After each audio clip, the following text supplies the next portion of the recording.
Salut à tous, j'espère que vous allez bien. On se retrouve pour la review de SmackDown du 14 octobre 2022. Juste avant que le show commence, on voit dans le parking une voiture qui a fait un accident. Donc on nous informe que Karrion Kross et Scarlett Bordeaux ont fait un accident. Et à ce moment-là, on a Drew McIntyre qui arrive, il est enragé, il attaque du coup Karrion Kross. Et puis juste après ça, on a le show qui commence. On a Sami Zayn juste avant son match qui est dans la Gorilla Position avec Sikoa et Jey Uso. Il dit à Jey Uso de venir avec lui et qu'il veut plus voir la même chose que la semaine dernière à Raw. Parce que à Raw, du coup, Jey Uso il a fait perdre sans faire exprès du coup Sami Zayn. Enfin, en tout cas, il s'est pas assuré que Sami Zayn remporte le match, ce que Roman Reigns lui avait demandé. Donc à ce moment-là, on a Roman Reigns qui téléphone à Sami Zayn. Il passe le téléphone à Jey Uso. Et on a Roman Reigns en gros qui est un petit peu énervé contre Jey Uso parce que Jey Uso a pas fait le travail la semaine dernière. Donc voilà, à ce moment-là, Jey Uso il repasse le téléphone à Sami Zayn. Et on a le match qui commence entre Kofi Kingston et Sami Zayn du coup. Le match était bien, le match était solide. Victoire de Sami Zayn. On a du coup Jey Uso qui s'est assuré que Sami Zayn remporte le match. À la fin, on a Kofi Kingston qui fait un roll-up à Sami Zayn. Mais à ce moment-là, pendant que l'arbitre ne voit pas, Jey Uso il met une sorte de dropkick bizarre à Kofi Kingston, ce qui fait qu'il se retourne. Et c'est Sami Zayn qui est du coup en roll-up et il remporte le match. Du coup, victoire de Sami Zayn. Juste après ça, on a Triple H qui est en backstage qui se fait interrompre par Rey Mysterio. Rey Mysterio, il se plaint, il dit qu'il en a marre, qu'il veut plus continuer. Il adore la WWE, mais il veut pas affronter son fils, c'est trop difficile pour lui. Donc il dit qu'il démissionne. À ce moment-là, on a Triple H qui est un petit peu choqué, mais il dit à Rey Mysterio d'attendre 5 minutes et qu'il est sûr qu'on peut trouver un arrangement. Donc voilà. Ensuite, en backstage, on retrouve Roxanne Perez de NXT, Shotzi et Raquel Rodriguez. Pour ceux qui ne savent pas, en gros, la semaine dernière, on nous a annoncé que Roxanne Perez devait choisir du coup l'adversaire de Cora pour un match dans le main roster et inversement, du coup, Cora devait choisir l'adversaire de Roxanne Perez pour un match dans le main roster, il me semble. Mais en tout cas, ce qui est sûr, c'est que Roxanne Perez a dû choisir une adversaire pour Cora Jade. Du coup, à ce moment-là, on a Roxanne qui nous annonce qu'elle a choisi Raquel Rodriguez pour affronter du coup Cora, donc du coup l'ancienne partenaire de Raquel Rodriguez. Mais à ce moment-là, on a Damage Control qui se pointe. On a Bayley qui dit que c'est nul d'avoir choisi Raquel Rodriguez, elle aurait pu la choisir elle. Et on a Roxanne Perez qui se justifie en disant que pour l'instant, Bayley, elle est sur une streak de défaite, donc elle n'a pas choisi Bayley pour affronter Cora Jade. Et du coup, c'est comme ça que se termine le segment. Entre temps, on a un match handicap entre Braun Strowman, du coup, qui affronte deux catcheurs locaux, James Maverick et Brian Thomas. Je ne le connais pas du tout, mais du coup, on a Braun Strowman qui domine le match. Mais pendant le match, on a Omos et MVP de Raw qui sont dans le public. Donc Braun Strowman il regarde un petit peu ce qui se passe, il termine le match, remporte le match. On a MVP qui prend le micro et du coup, on part sur une feud entre Braun Strowman et Omos. En vrai, c'est ce que j'attendais. Enfin, je suis pas hype du tout par cette feud là, mais c'est ce que j'attendais parce que je me dis, on parle tellement de cet affrontement là qui est pas hypant, donc il faut que ça se fasse le plus vite possible, comme ça c'est fait. Et après, on passe à autre chose. Personnellement, je préfère Braun Strowman. Je suis pas un grand fan des catcheurs avec des grands gabarits, mais je préfère largement Braun Strowman à Omos. Omos, j'ai du mal avec lui. J'espère que ça va s'améliorer, hein, parce que tout peut s'améliorer, mais on va voir ce qui va se passer. Juste après ça, on a le match qu'on nous a annoncé la semaine dernière entre Mansoor et LA Knight. Donc là, sans surprise, victoire de LA Knight qui remporte le match rapidement. Après le match, il prend le micro et il se retourne un petit peu contre le public. Du coup, il fait une sorte de heel turn où il dit au public qu'il n'a pas fait ça pour eux. Donc voilà, heel turn pour LA Knight. Je trouve que c'est le bon choix en vrai.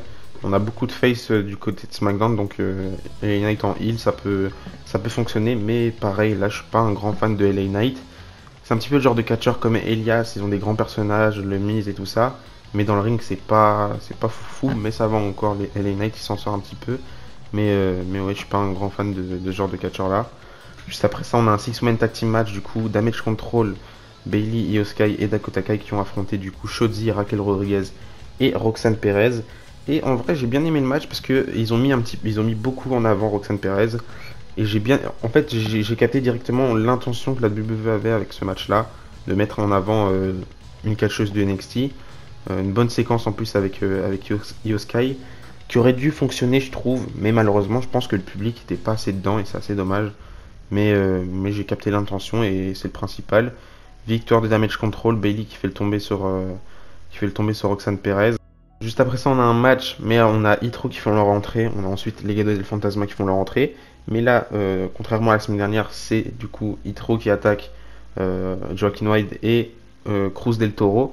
À ce moment-là, du coup, on a Santos Escobar et Zelina Vega qui rentrent en backstage. Ils s'en foutent qu'ils sont attaqués. On a le match qui commence.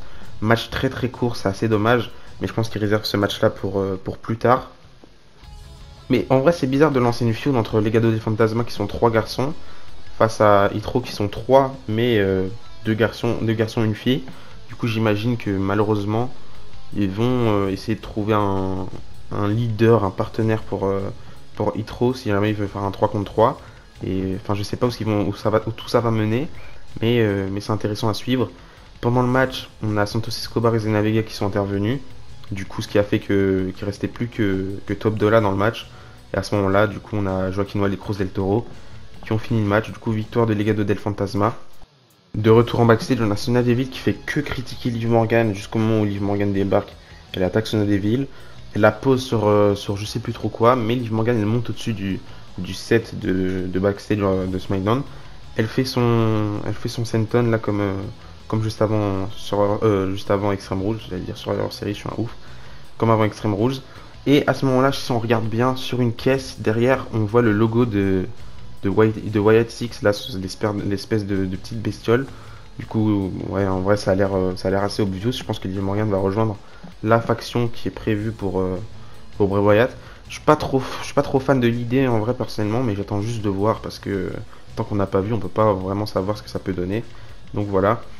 Juste après ça, on était censé avoir un Fatal 4-Way entre Ricochet, Sheamus, Sikoa et Karrion Kross pour déterminer l'aspirant numéro 1 au titre intercontinental.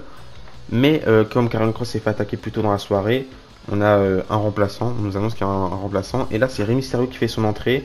Donc plus tard dans la soirée, sur les réseaux sociaux, on nous annoncera que Rey Mysterio fait désormais partie du roster de SmackDown. Donc là, plein de trucs intéressants, peut-être une feud entre Rey Mysterio et Santos Escobar. Personnellement, j'attends ça avec impatience. Mais du coup, le match commence. Le match était très très bien. Grosse séquence entre Ricochet et Rey Mysterio qui était incroyable. Pendant le match, on a du coup les Brawling Brutes et la Bloodline qui s'attaquent mutuellement. Du coup, on a Sheamus et Solo Sikoa qui sont limite retirés du match. On les voit plus du tout. Donc là, ça se joue entre Ricochet et Rey Mysterio. À un moment donné, on a Ricochet qui contre un 619 de Rey Mysterio. Mais à la fin, Rey Mysterio fait une sorte de pile driver assez chelou. Et il enchaîne du coup avec son 619 et son splash pour la victoire. Du coup, victoire de Rey Mysterio qui sera du coup aspirant numéro 1 au titre intercontinental de Gunther. Et là, ça va être intéressant parce qu'on aura un match entre Gunther et du coup Rey Mysterio. Donc, différence de gabarit. On sait que ça fonctionne à la WWE, ce genre de truc. Et j'ai vraiment hâte de voir ça. Ça va être incroyable. Donc, quand même une grosse surprise. Je pensais pas à Rey Mysterio pour affronter Gunther, mais au moins ça fera que donner du prestige à ce règne en tant que champion intercontinental de Gunther qui est un peu varié et j'ai hâte de voir ça. Et enfin, c'était annoncé pendant Raw qu'on allait avoir le retour de Bray Wyatt dans la brande bleue.